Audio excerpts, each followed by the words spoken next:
Hello, thank you very much. Are you all set? You all ready? Nice group, big group. But I want to thank you all for being here as we prepare to celebrate Labor Day, when we honor the incredible hardworking men and women of our country, which is doing very well, I have to tell you. Every policy of the Trump administration is designed to lift up the American worker, promote great-paying blue-collar jobs, and to rebuild the industrial bedrock of our nation. It's also obviously for great defense. We have the greatest military in the world. We rebuilt it largely in my first term. Some of it was stupidly given away to Afghanistan. For what reason? Nobody could figure that one. But it was still a relatively small amount of what, if you compare. The concept of what they did, however, is just incredible. But the country is doing well. We're respected all over the world like never before, probably. We went to NATO, as you know, and they went from 2% to 5% of GDP. Nobody expected that, and the difference is they didn't pay the 2 and they paid the 5. So, and as you know, we are selling a tremendous amount of equipment to NATO. We're not spending any money, we're making money, but I don't want to talk about making. I want to talk about we're no longer involved with funding Ukraine, but we are involved with trying to stop the war and the killing in Ukraine. So we're selling missiles and military equipment, millions and millions, and ultimately billions of dollars to the NATO people, where I'm very friendly and we have a great relationship. But that was an amazing trip. So they're funding the entire war. We're not funding anything. I think it's an important point to make, because a lot of people don't understand that. And we will continue to do that, and we're trying to get as much as we can for them. They want the American product. The American military product is by far the best in the world, and that's what they want to get. They have lots of options, but that's what they want to get. So the factories are doubling up and tripling up, where they make the Patriots and other really, you could say, defense and offensive weapons. The wages for blue-collar workers are now rising at the fastest rate in 60 years, which is so important to all of us around this table. The average American worker has already seen a $500 wage increase this year, and there's no inflation, because there's been decreases, tremendous decreases, with thanks to Doug and Chris, some of the people, the great job they've done with energy. Thank you very much. And Chris, thank you very much.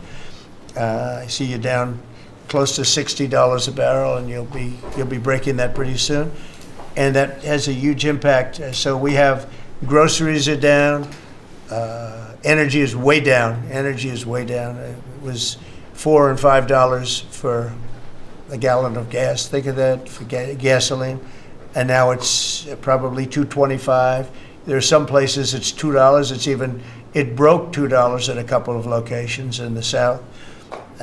In places like California, where they charge such high taxes, it's higher, but it's still much lower than what it was a year ago. So energy's way down, groceries are way down, eggs are way down. Thank you very much, Madam Secretary. You've done a great job. Appreciate it. When we came in, the eggs were through the roof. They were 4 times higher than they've ever been. And my first question from you people, what are you going to do with eggs? I said, what's the problem with eggs? That was caused by Biden, or whoever was operating the auto pen actually caused it, I guess, because I don't think he knew too much about eggs. Factories are booming compared to before I took office. Domestic auto production is going to be, it's going to be so thrilling in 2 years when you see the numbers, because they're building plants all over the country. They're all coming in because of tariffs. They don't want to pay the tariffs. And if they build their plant here, they don't pay the tariffs. And they're pouring into our country, and you know about AI and you know about but the auto plants, that's the good old-fashioned stuff that I love. The auto plants are pouring into the United States of America. They're coming from Mexico, they're coming from Canada, and they're coming from Europe, all over Europe. And it's been pretty amazing. So factories are booming. And when they actually open, right now they're booming in terms of construction. This is something given to me by Mark Zuckerberg. And you'll see this is AI now. These are I never understood. I said, well, you know, because I built shopping centers, and for $50 million, you can build a very nice shopping center. So I never understood when they said $50 billion for a plant. I said, what the hell kind of a plant is that? But when you look at this, you understand why it's $50 billion. So this is one he's building in Louisiana. That's Meta, Facebook, as people understand it to be. But look at that. That's the size of Manhattan. So that's superimposed over the island of Manhattan. It takes up a big part of Manhattan. I think they say 81% of Manhattan. So these are big things, and they're going up. A lot of them are going up now. I don't know that big. Actually, Mark is building 4 of them, and others are building similar places. And when these things open up, I'll tell you what, our country, we're leading China now in AI, substantially leading China. And the reason is because we're letting them build their own electrical facilities. We would need double the energy that if you take all of the electricity that we produce right now in this country, you'd have to multiply it times 2 or maybe 3 times. So 3 times more than we have right now for everything, to operate your toaster and everything else, okay? 3 times more. And the way we are able to succeed, because China goes out and builds these massive plants. They're right now building 58 coal, in this case, almost all coal-fired plants. And coal is back with this country too, by the way. You know, there's a reason they use it, because it's good. It works for them. And we call it clean coal. We don't call it coal. We call it clean, even very clean coal. But we have coal going up. We have nuclear going up. Nuclear is very much in vogue now. It's safe and inexpensive and great. We don't allow windmills. We're not allowing any windmills to go up. I mean, unless there's a legal situation where somebody committed to it a long time ago, we don't allow windmills. And we don't want the solar panels that I was speaking with the secretary about, because they take up, you know, thousands of acres of our farmland. You see these big, ugly patches of black plastic that comes from China. And the solar is, you know, I like solar in some ways, but for firing up your big plants, it doesn't work. It's very unstable, but it really takes up your farm. The farmers are saying, you know, they're building these massive blotches in the middle of the fields all over the country. It's so crazy. It's so crazy. So we're not heavy into that at all. And windmills, we're just not going to allow them. They're ruining our country. They're ruining everyone. If you look at, I hate to mention countries, but you look at the UK, what's happened at UK, they have energy costs have gone through the roof. It's because of wind. They want to do everything, close up the northern parts of the country. They have oil, it's tremendous. And they closed it up, and I tell them, you're my friends, but man, you're going to have a bad awakening very soon. It's going to be very bad. They're ugly, they don't work, they kill your birds, they're bad for the environment. And if you look at them from a house, your house is worth less than 50%. So I'm trying to have people learn about wind real fast, and I think I've done a good job, but not good enough, because some countries are still trying, and they're destroying themselves. Those are countries that are really destroying themselves. I hope they get back to fossil fuel, because right now, Chris, whether we like it or not, fossil fuel is the thing that works, and then you can add nuclear with it and other things, but fossil fuel is what works if we're going to fire up those big monster factories. But if you look at comparing everything before I took office, domestic auto production is up 18,000 cars a month. And we haven't even started yet, because a lot of these plants aren't built. It's up 18,000 because Ford, General Motors, and a couple of others, Stellantis, they're taking their existing plants, and they're, as quickly as they can, they're adding on to them. So when their plants open, because they're building big, modern, beautiful auto plants, but think of that, we're up 18,000 cars a month, and essentially all they've done is try and utilize their space correctly as their big plants open up. It's going to be, I hope they remember that it was this way. I hope this table gets a lot of the credit for what's happening. It gets all of the credit, because this would have never happened. We were going out of business in every way. We were losing. All the car plants were leaving this country. Now they're all coming back in, and they are coming from Canada, and they are coming from Mexico, but they're coming from Germany. They're coming from all over the world. Domestic steel production is up by 100,000 tons of steel a week. We have a 50% tariff on steel, aluminum, and various other things. Copper just got brought into the picture, and that means people are going to want to make steel here. We just made a deal with U.S. Steel. As you know, we have an outside company come in, spend $17 billion on building new plants, new everything. It's great, and it stays right here in America. So we're doing amazingly well on steel, and domestic oil production is up by more than 300,000 barrels a day. That's a lot of barrels, and you're going to be talking about that in a second, I think, Chris and Doug. These two people have done a fantastic job, and we have the oil price down to about $62 a barrel. So just so you understand, because a lot of you like to talk about costs and prices, but I watch so much fake information. Product costs are down. Energy is way down. Energy brings things down. You know, with energy, that's what happened with Biden. He stopped our program, and then he went back to it when he realized that it looked like you're going to be paying numbers that nobody's ever seen, like $7 a gallon. You're going to pay $7 a gallon. They were up to $7.5. So then he immediately went back to the Trump plan that they terminated, but it was too late for them. It was too late. They blew it. They had a great thing going. I gave them something great, and they blew it. Since the inauguration, we've created over 500,000 new private jobs, and if you notice, when the numbers come out, government jobs are going down and private jobs are coming up, and that's what really fuels the country. It's easy to hire people and pay them for doing something that maybe is not very productive, but government jobs are down, actually substantially down, and private jobs are way up, and these are the jobs that make money, create a better life. Meanwhile, we've reduced the number of federal bureaucrats by 84,000. So we got rid of 84,000, and I think the job numbers, you're going to see the new job numbers are going to be through the roof because of all of the different businesses that are moving into our country. And not just production businesses, autos and AI, but any business you can think of in the world of furniture, as an example. North Carolina, I went there many times when I built a lot of hotels and things, and I'd go to North Carolina, I'd buy the greatest, they were the greatest, most talented people. And then China came along and took all of those jobs away. If they would have tariffed them, China wouldn't have taken any of the jobs. But we had presidents that, honestly, and I like some of them, but they didn't know what the hell they were doing from a business standpoint, from running the country. And North Carolina, the most talented woodworkers that you've ever seen. I'd be there and I'd watch them. I'd say, I'd like to have a rail in that chair. Maybe can you fancy it up a little bit? How about this, sir? And they'd hand me a thing. It was like they were artists. They were unbelievable.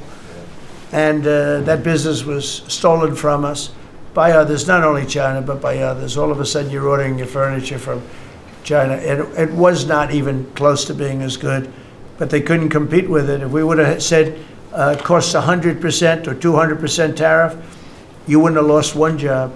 It's so sad. But we're going to rebuild North Carolina furniture and other places, South Carolina too, to a lesser extent. They make furniture. But furniture, we're going to put a very substantial tariff on. We've already announced it. It'll be done pretty quickly. And when that happens, everyone's going to start. I just tell you, North Carolina, go out and start getting the grandchildren and the children, start teaching them, because some of those incredible artists that I knew as young people, they're older people now, but they still have the talent and they have time left, but they're going to be teaching their sons and their daughters and their grandchildren, and it's going to be a beautiful thing to see. It's going to happen like magic. It's going to happen without question. It's not like, gee, I hope it happens. It's going to happen. The results of Ford that just announced it's going to create 4,000 new jobs, American jobs. Hyundai, 14,000 jobs. General Motors is moving production of the Chevy Blazer and Equinox from Mexico back to the United States where it belongs. Don't forget, we lost 55% of our auto production over the last 35 years. 55%. We were the auto capital of the world.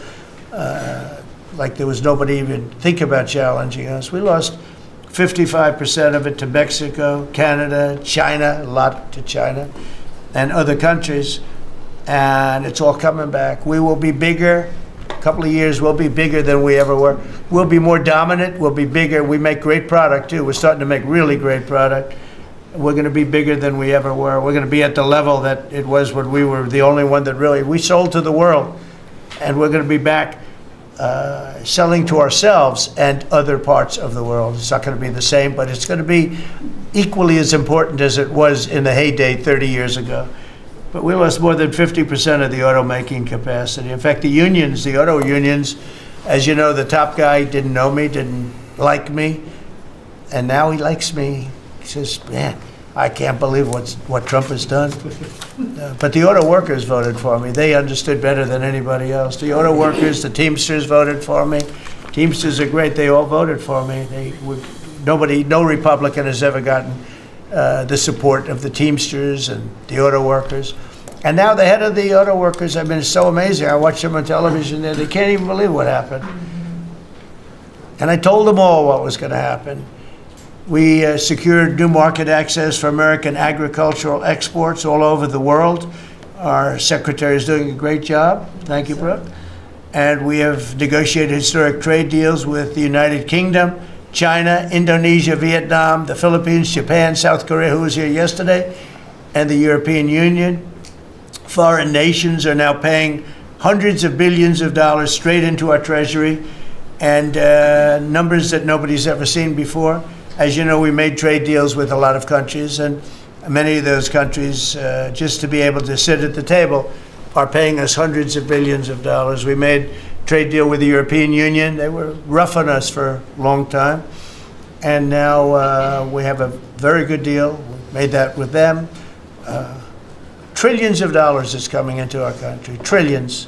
Far beyond billions, trillions of dollars. Wouldn't you say, Scott? Yes, sir. And in a short period of time, they have to buy $750 billion worth of our energy product.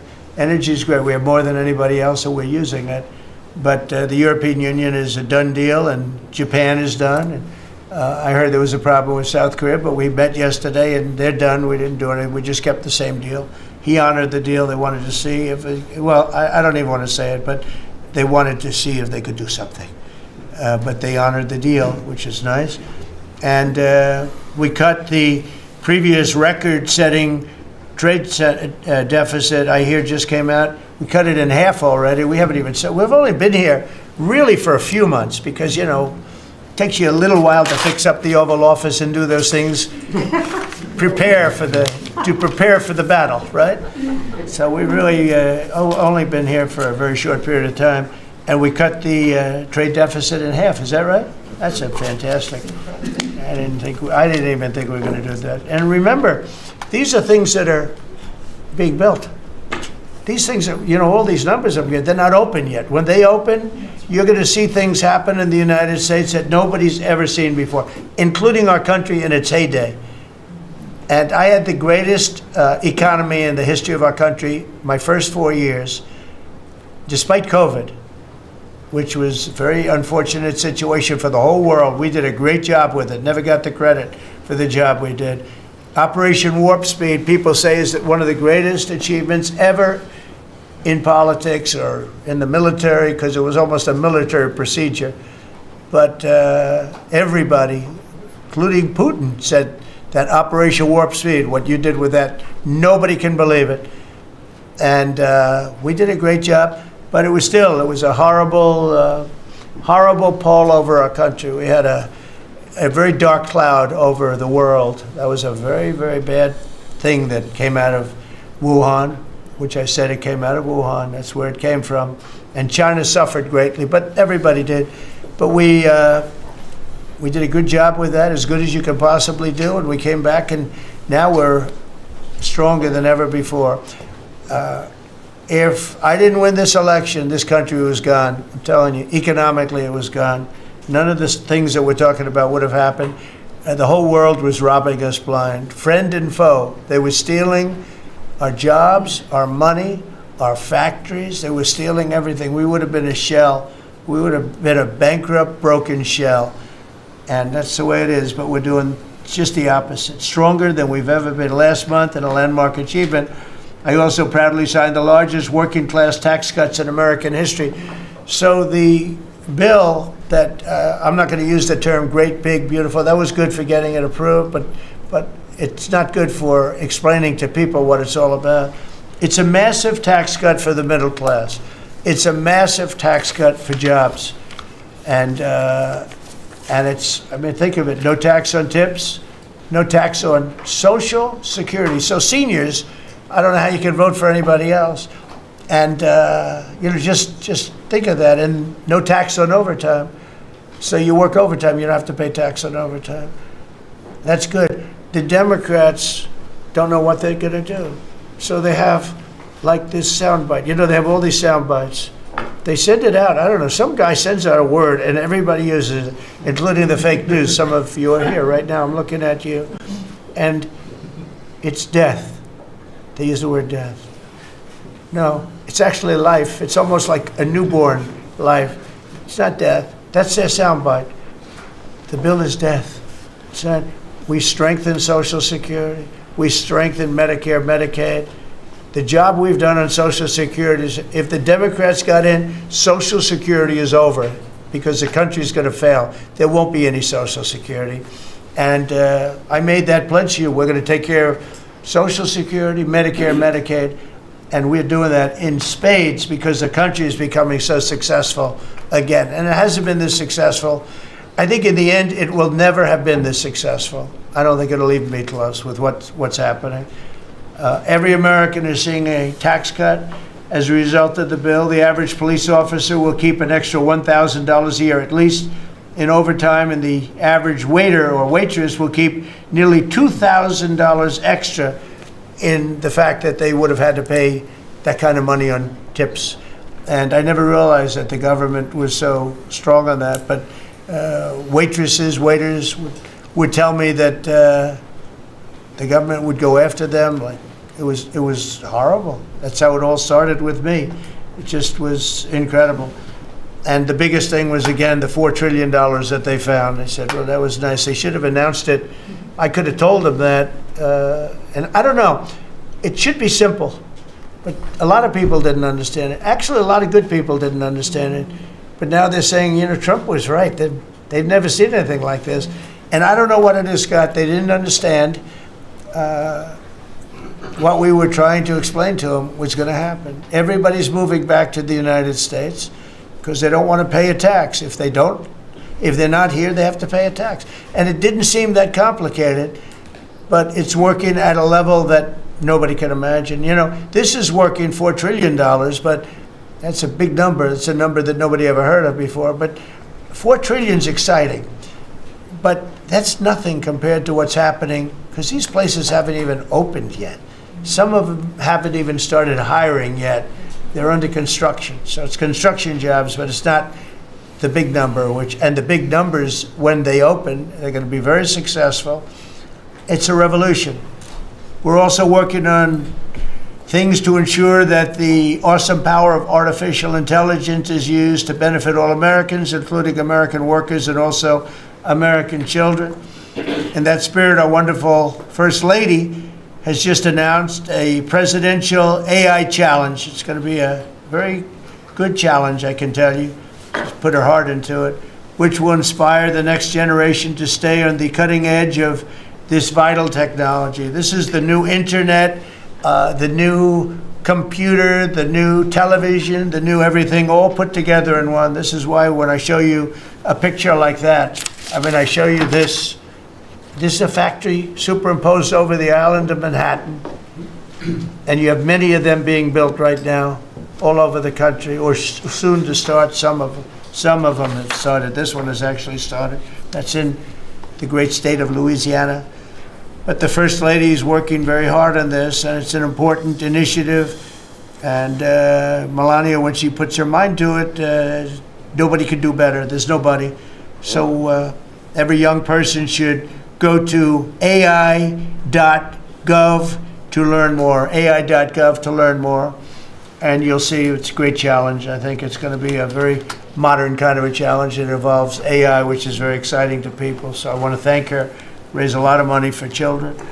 We're putting America first, and we're going to be putting the America worker first. And, you know, the Republican Party has picked up 4 million new people, 4 million.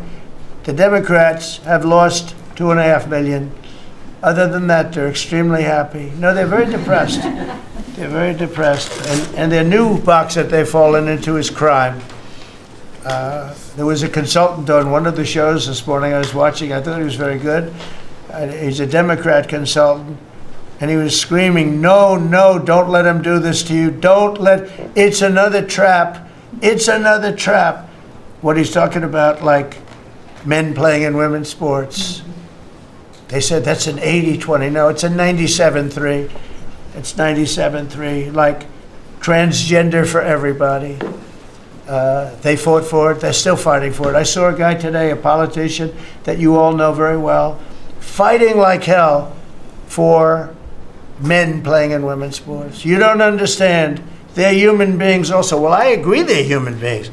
But you can't have a 7-foot guy playing basketball with the women. You know, just one of those little problems in life. And we all have our place. That's okay. I've got my place too. But this guy's screaming, it's another trap. And this is the worst of all. He said, because this is crime. Trump is saying he's against crime and they're for crime. No, he's going, it was funny. No, it's a trap. Don't do it. And then I saw this poor, stupid Chuck Schumer, the guy. He looks like he's aged 100 years. And I don't like getting into looks. You know, looks don't mean anything, right? When you're in politics, looks don't matter. I look at Pam, I would never say she's beautiful because that'd be the end of my political career. Laurie, secretary. But I will tell you, this is the best of all. And they're going to fight me. Like this slob of a governor you have in Illinois. This poor guy got thrown out of his business by his family. I know the family. I was partners with the family. Nice family. I like the family. But he was no good. They threw him out. He's governor of Illinois. And he goes about Trump, we don't need his help. Chicago is the worst. These places are really bad. Crime in D.C. was the worst it ever was. You know, they make up stories. Crime in D.C. was the worst ever in history. And now, over the last 13 days, we've worked so hard. And we've taken so many, there are many left, but we've taken so many criminals, over 1,000. I watched a man from Maryland who said to me, I mean, sir, you're the greatest president. You're doing an unbelievable job. What a great job. Governor Moore, has anyone heard of him? Mm-hmm. He's another hopeful for president. I don't think so. But I met him, and I didn't realize it was on camera. Did you see they caught him on camera? I was at a game, I don't know, like the Army-Navy game or something. And I met him in a hallway. And as usual, you do your job very well. One of these great cameramen had it on tape. But I met this gentleman. I never met him before. Sir, you're doing a great job. You're doing an unbelievable job. Thank you very much. But then he goes on television and says, oh, Trump is a dictator. He's a dictator. And a lot of people have so the line is that I'm a dictator, but I stop crime. So a lot of people say, you know, if that's the case, I'd rather have a dictator. But I'm not a dictator. I just know how to stop crime. And you would think that Illinois would have such a problem with crime, such a bad governor. He should be calling me, and he should be saying, could you send over the troops, please? It's out of control. It's out of control. In New York, it's out of control. Not as bad as Illinois, by the way. Not even close. In California, you would have not had the Olympics had I not sent in the troops, sent in the National Guard. They did a fantastic job.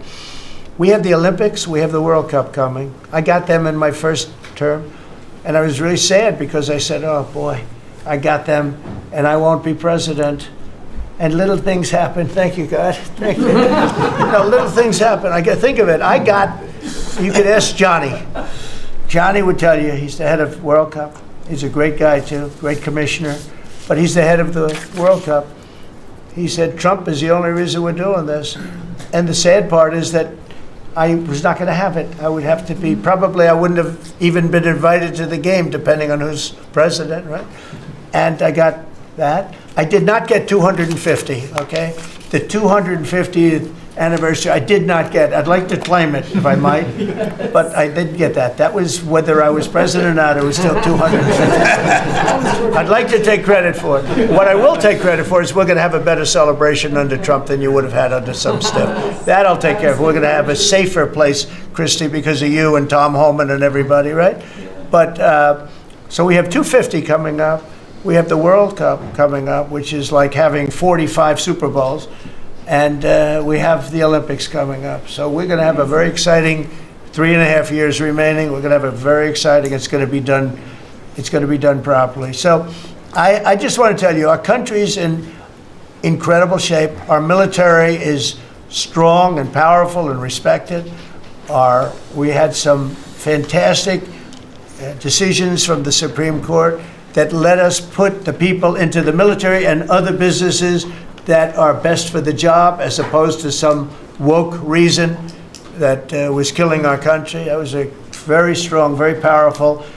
You can now go into a company based on your ability, as opposed to being forced in based on some factor that cannot make our country great. That was a big decision, very, very big decision. And we've had a lot of great decisions, and we've all made some great decisions sitting around this table. I want to thank Scott. Unbelievable what's happening financially with you and Howard. And Vice President's involved in everything, and he's been great. And Marco has been, really, I think you're born for this job. I don't think you should ever run for another office, actually. I don't think you should, really. You're so good at this. He is so good. And everybody likes him, everybody likes him. But everybody, much more importantly than like, I think you would say, is respect. They respect Marco.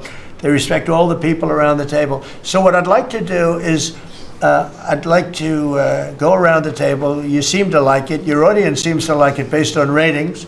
And I want to mention, about crime, because we have a young lady here, Iris, of Epoch Times. You're Iris, aren't you, huh? And I heard you were very savagely mugged in the city, and we're not going to let that happen under this administration. That was last year. And would you like to mention what happened? Of course. So first of all, thank you, Mr. President. Do you want to listen to this? For having me here to share my story to the room and to the broader public. My name is Iris Taum, a White House correspondent for NTD, the sister media of the Epoch Times. So more than 2 years ago, it was a Saturday morning in broad daylight. I was on my way to work, and a young man with a black ski mask pointed a gun at my face and threatened me to hand over my phone, my wallet, my laptop, and everything else.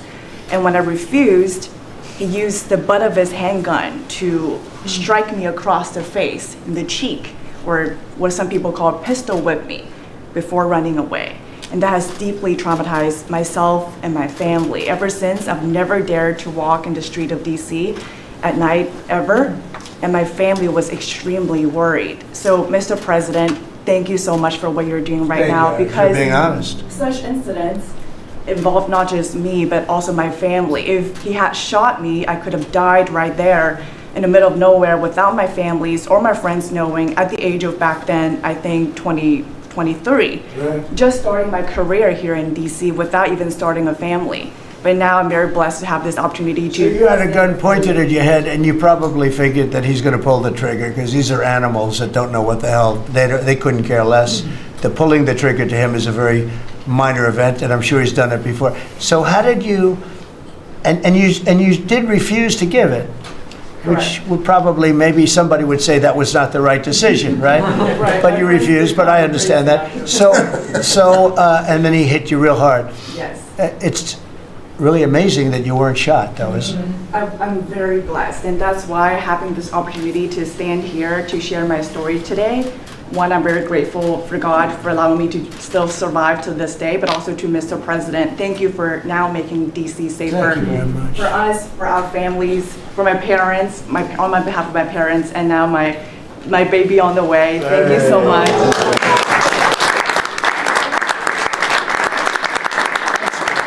And there are other reporters and journalists, good people, and you don't have to say it, but that have also been attacked violently, and not violently too, pretty badly.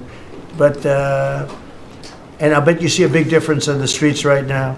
And this is only 12 days, but people are telling me they're going out to dinner now. They haven't. I told my friend, but I have a lot of friends that are going out to dinner all the time now in D.C. and they weren't doing it 12 days ago.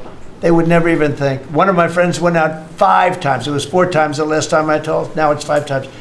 He said, I love going out to dinner, and restaurants are starting to open again. A lot of them closed because, nobody wanted to go into a restaurant. Nobody wanted to get to a restaurant or even sit in the restaurant. But you see a big difference now, don't you? I do. I do pass by Union Station every day on my way home, and I do feel a lot safer seeing the trucks right outside, seeing the National Guard troops members right outside. It does make me feel like I'm hopeful about DC again, and one day hopefully we can raise our family here. Thank you very much. It's nice. And those are tough troops, too. Those are not politically correct troops. We don't have politically correct anymore. We have tough guys, tough people, including some tough women. But we have tough people, and when you look at them, I'll tell you, they showed one scene where a bunch of Tren de Aragua guys or whatever, maybe MS-13, maybe MSDNC, okay? Because to me, they're worse. I think they're worse. MSNBC maybe is worse than Tren de Aragua. Real scum, real dishonest people. But anyway, they went into this gang, I think it was Tren de Aragua, Venezuela, and they weren't nice to this group of people. The gang was calling them sir. Yes, sir. Yes, sir. Get out of here. Get the hell out of here. You're no good. Get out of here. And yes, sir. Yes, sir. Yes. These are people that beat up people all day long. And they're calling these soldiers, that's what they are. They're real soldiers. There's no games. I said, you don't have to be politically correct. And you know the way they used to spit in the face of the soldiers, with the soldiers standing like this, and you'd have some guy or some woman sometimes screaming at them from 1 inch away. They're standing there, and they're told you cannot do anything, and they start spitting, actually spitting in their face. And I said, you spit, we hit.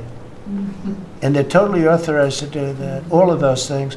But your story is great, and there are other stories here, but they don't have to tell them. But some people are ashamed to tell them. They don't want to tell them. But it was like a jungle, and it's not a jungle anymore. And it's going to get so good that this will be the safest capital there is. It'll be one of the safest places in our nation, anywhere. And right now it's one of the most unsafe places, but not now. 12 days ago, it was the most unsafe place in our nation. And they have to stop issuing false crime numbers because, I heard the mayor, and I like the mayor, fine. I don't care if I like her or not. If she did her job, I wish she were a horrible person who did her job. But she's probably nice, I guess. I don't care. I want her to do a job. But they issue false numbers. She said crime is down, before we got, now they can say crime is down. Crime is very much down. But what they did is they issue numbers. It's the best in 30 years. Not the best. It's the worst. It's the worst. It's much worse. And they gave phony numbers. And then they fired the man who didn't want to write the phony numbers. He got fired. And I guess that whole situation's under investigation because it's a very important thing, Pam. If they're going to give these phony numbers, it's a false feeling that you get crime. You have to do something about it. And you can't go around saying, "Oh, Washington D.C." if it's not. It's going to be very safe very soon. It's very safe right now. You're going to go out, have dinner. People are going out all over the place. They're walking. I have people that work in government, strong, tough cookies. They can take care of themselves. But it doesn't help to have big, strong muscles. And I work out. If a guy's over there with a gun shooting you in your face, you can be the strongest guy in the world. Guy has a gun, shoots you in the face. It doesn't matter how much you've worked out, how many weights you've lifted, how hard you work. And so we have the toughest guys and we have the best guys. And I'm willing to go to Chicago, which is a big trouble, but we have a governor that refuses to admit he has problems. huge problems. Baltimore, Wes Moore was telling me I want to walk with the president. Well, I said, I want to walk with you too someday, but first you got to clean up your crime, because I'm not walking in Baltimore right now. Baltimore is a hellhole. And this guy, I don't even think he knows it. He's another candidate for president. Between him and Newsom, you got some real beauties, I'll tell you. But if we didn't go into Los Angeles, you wouldn't have the Olympics, in my opinion. You wouldn't have the Olympics. We went in, and the sheriff, the boss, said, thank God they're here. You could see his tape. He said, we were not able to control what was happening. That was the sheriff. And he said it loud and clear. And, they're suing us for going in and cleaning up crime.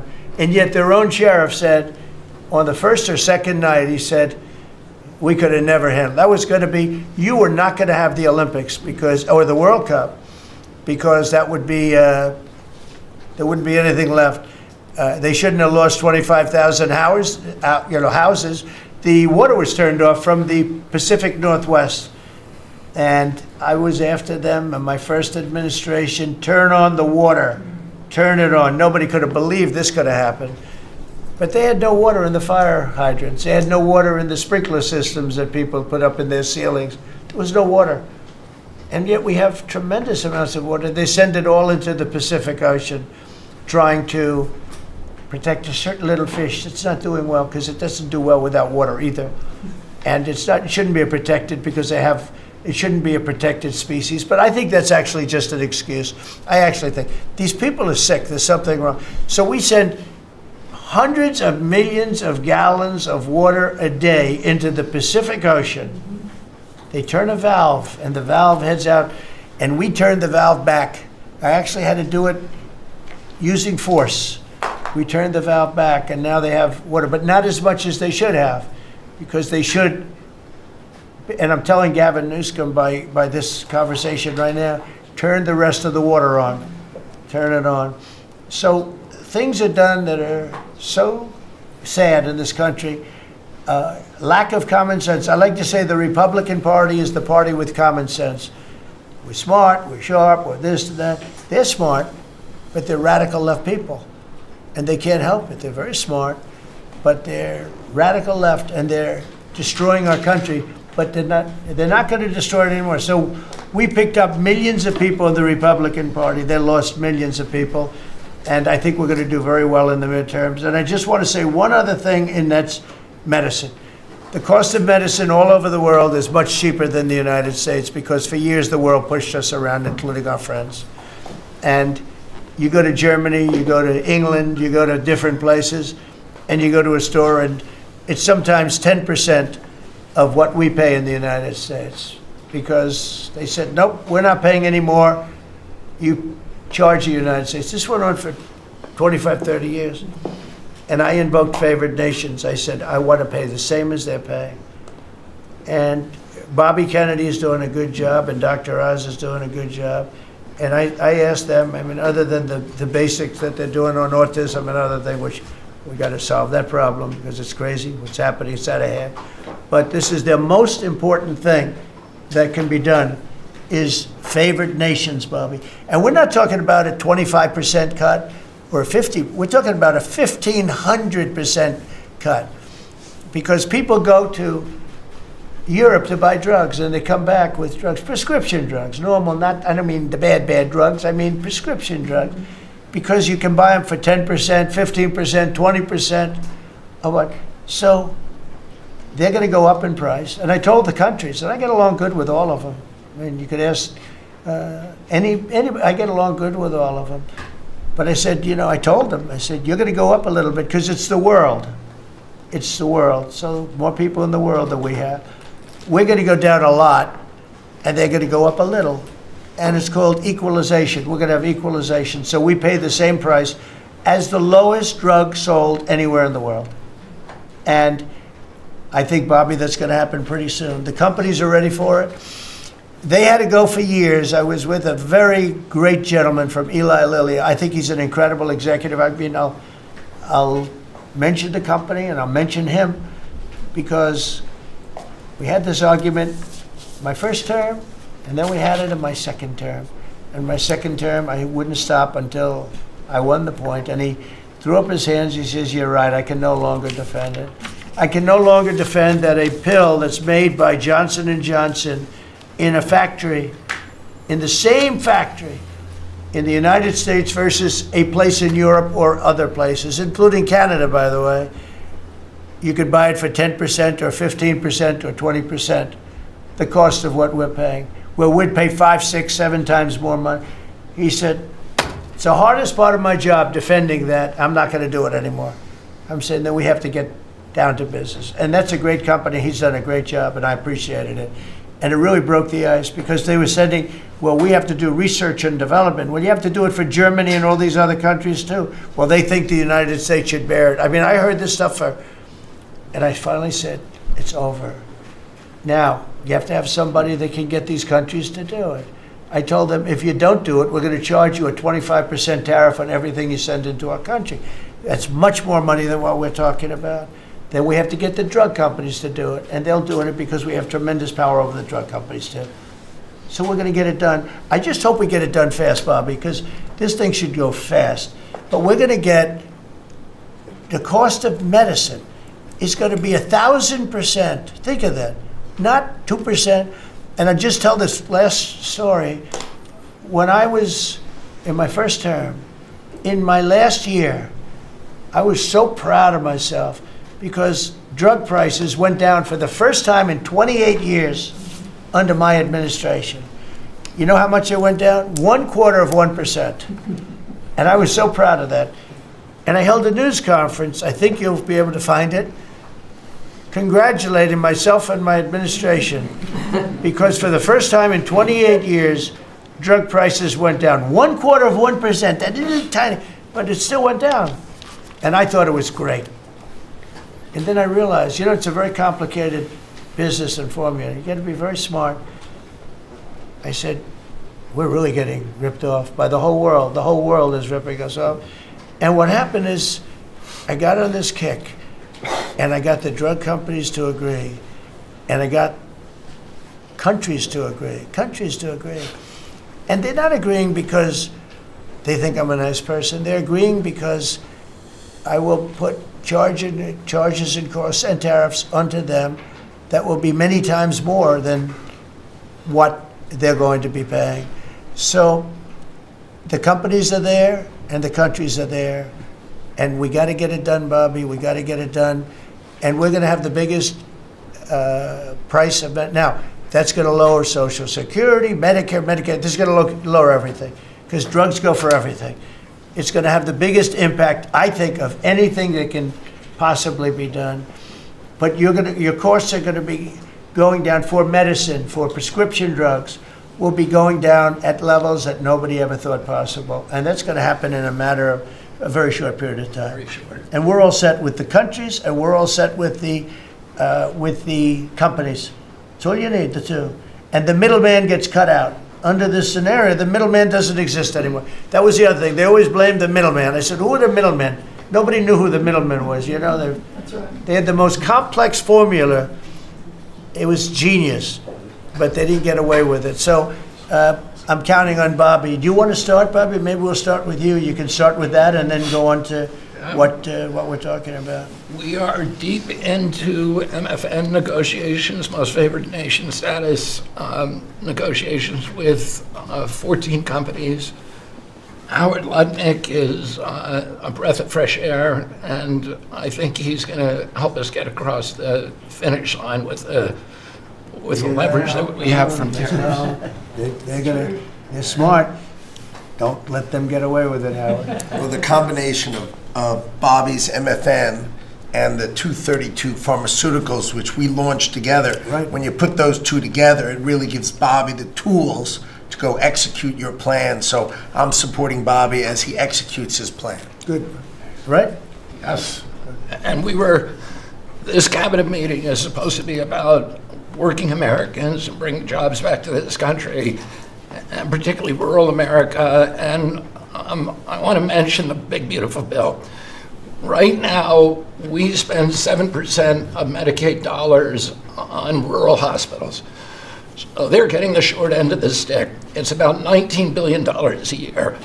Under the Rural Transformation Program, we give them an extra $10 billion a year. So we're raising an infusion of cash to rural hospitals and rural communities by 50%. It's going to be the biggest infusion in history, and it's going to restore and revitalize these communities. And we can't survive as a nation if we don't honor our rural communities, which are the source of our values, our virtues, our character, our economy, our food.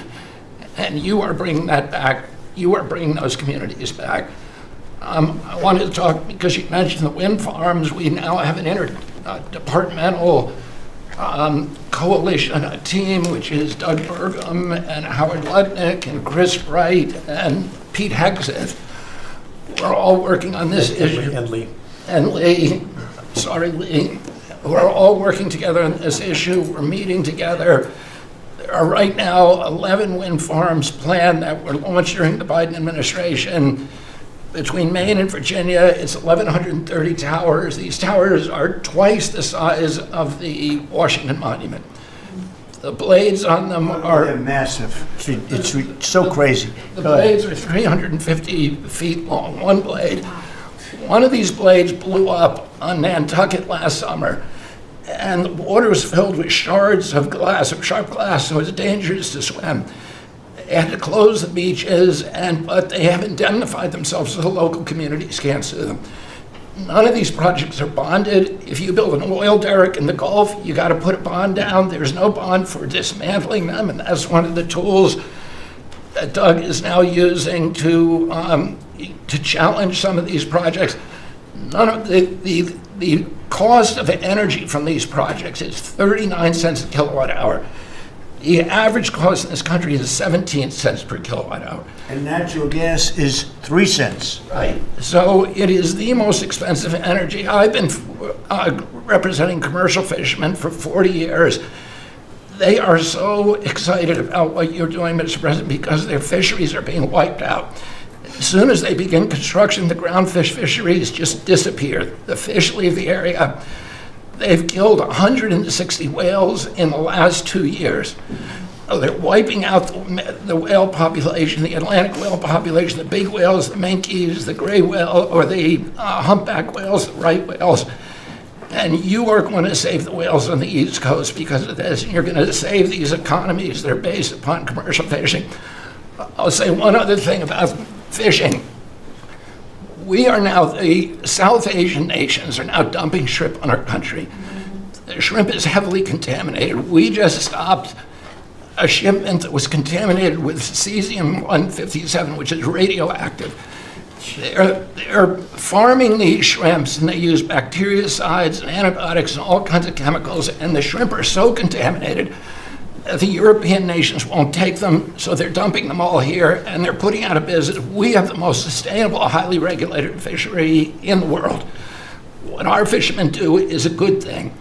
And all of the trawlers in the Gulf and Alaska are being shut down because we're getting shrimp dumped here. So we have now increased FDA inspections of shrimp to make sure that Americans are not buying and eating contaminated shrimp and putting our shrimpers out of business. I talked just very briefly, we have an historic agreement on pre-authorization. We brought together 80% of the insurance industry, which has agreed to, for 80% of diseases and injuries, to give immediate pre-authorization so that when you go to your doctor's office and he prescribes you a new knee or whatever it is, you will immediately know whether your insurance company is going to pay for it. This is an historic agreement. People have been trying to do it for decades, and we, because of your leadership, brought the insurance industry together and got them to voluntarily agree to do this. Similarly, we made another historic agreement with personal health records. The 60 biggest tech companies in our country have all agreed to allow Americans for the first time access to their personal data, which they own, which these companies have been monetizing without permission. You're going to be able to see by next year all of your health records on your cell phone. It's going to save lives. It is going to fuel an infusion of technology into that space where people can access those records. They can compare their diet to what they personally need. and we'll have personalized medicine. We are doing price transparency. You passed this during your first term, and then the Biden administration refused to enforce it. We've now brought at HHS, under your leadership and my leadership, more enforcement actions than during the entire 4 years of the Biden administration. So we're going to have that kind of price transparency. I'm working with Linda on forcing medical schools and the MCATs, the people who administer the MCATs, the people who do accreditations, to put nutrition into medical school education. Right now, 25% of the doctors in this country do not feel competent to give nutritional advice. 70% of diabetes cases can be reversed or ended if you just change people's diets, and the doctors don't know how to advise it. They only know how to prescribe the drugs. We're going to change that, so if you come out of a medical school under the Trump administration, you are going to know about diet. And then finally, most importantly, the Pete and Bobby challenge. I want to give an update. I got 5 minutes and 48. It's 100 push-ups, 50 pull-ups, and you try to do it within 10 minutes. I got 5 minutes and 48 seconds. Pete beat me. I'm still bitter at that. 5 minutes and 25. The cabinet leader is Scott Turner. Despite a dislocated arm. That's He good. got 5 minutes and 15 seconds. I'm waiting for reports from the rest of the cabinet. The only exemptions currently existing is if you can hit a 50 at Bedminster, which President Trump did with Bryson DeChambeau. So he's the only one exempt in this room. Everybody else will come forward. That's great, Bobby. Bobby, autism, if I could just, I don't want to go too long because we have a lot of people, but the autism is such a tremendous horror show, what's happening in our country and some other countries, but mostly our country. How are you doing on that? We are doing very well. We will have announcements as promised in September. We're finding certain interventions now that are clearly, almost certainly causing autism. And we're going to be able to address those in September. It's such a big day. I'm looking forward to that day because there's something wrong when you see the kind of numbers that you have today versus 20 years ago. And those numbers, what are those numbers, Bob? In 1970, the biggest epidemiological study in history was done in Wisconsin. They looked at 900,000 children, and they were looking for autism. They knew what it looked like, and they were very, very precise about it, and they found an incident rate of 0.7, in other words, less than 1 per every 10,000 children.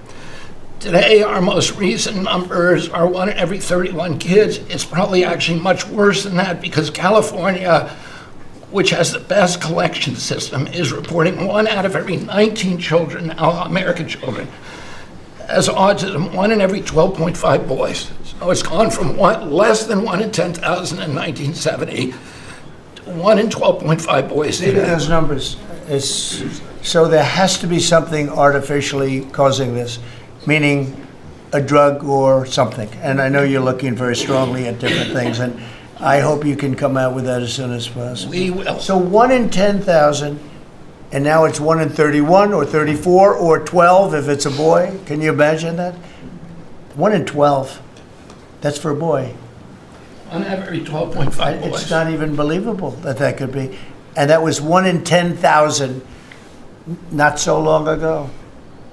I've been hearing these numbers, and they get worse and worse every year. There's got to be something. I think there's nothing, including favored nations and everything else, there's nothing that can be, if you can find out the reason that that's happening, and I know we're gonna do some things. I think it's. We will I think. have that answer I think for we. you. I think we maybe know the reason, and I look forward to that press conference, to be with you in that press conference. That's going to be a great thing. Thank you, Bob. You're doing a great job.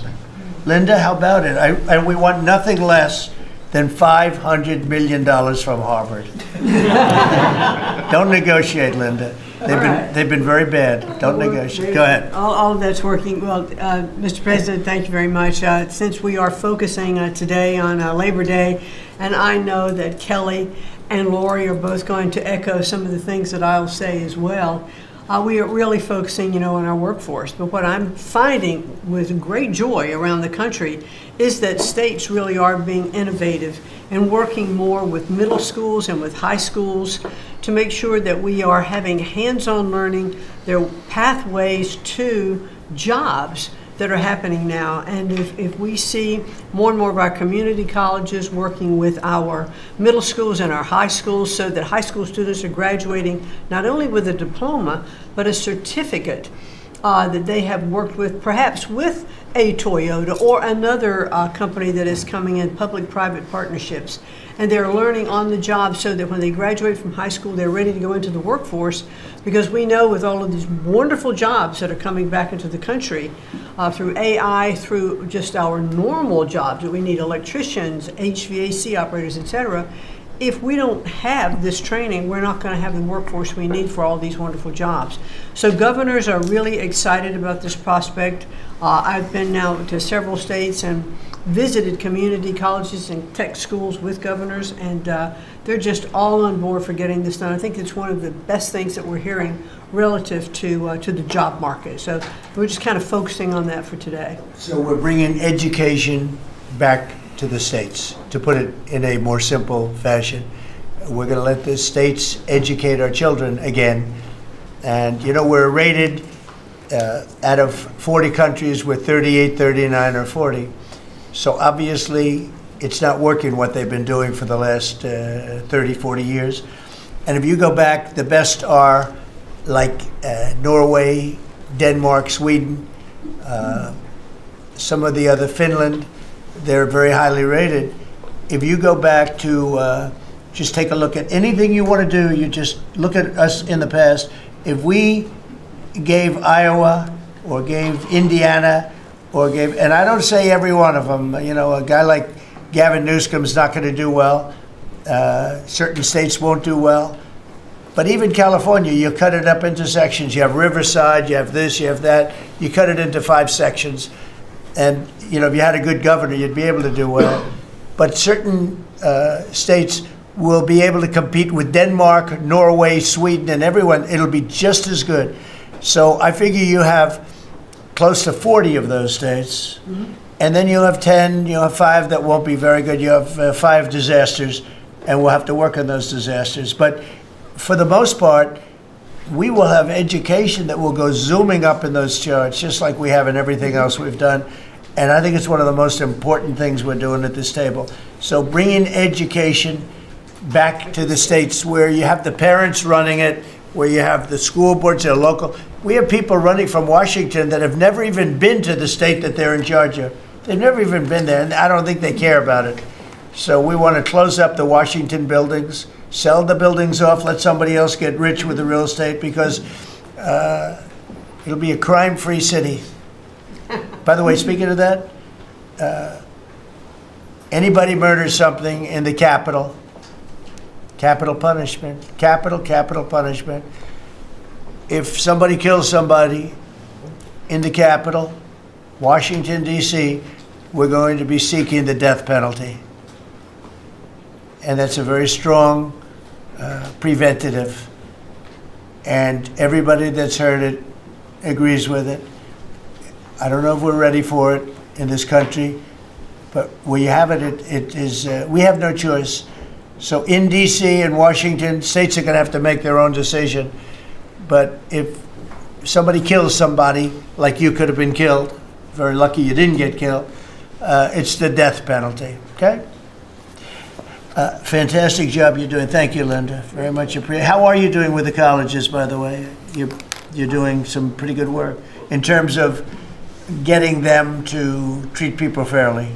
Well, interestingly enough, since we've been negotiating with some of the Ivy League schools, I have presidents of universities calling every single week. They want to sit down and talk to us about all of the steps that they are taking, because they would like to not come under the same investigative, program. And so it is having its desired effect. That's great. If I shot across the bound, the big guys, people kind of step in line and know you mean business, and we have teeth in these agreements. And I'm proud of the work that we're doing there. Well, they misbehaved, and some of these schools are getting billions and billions of dollars and they misbehave. So that's it. And so one way or the other, we're going to win that whole thing. It's going to straighten them out. Okay? Thank you.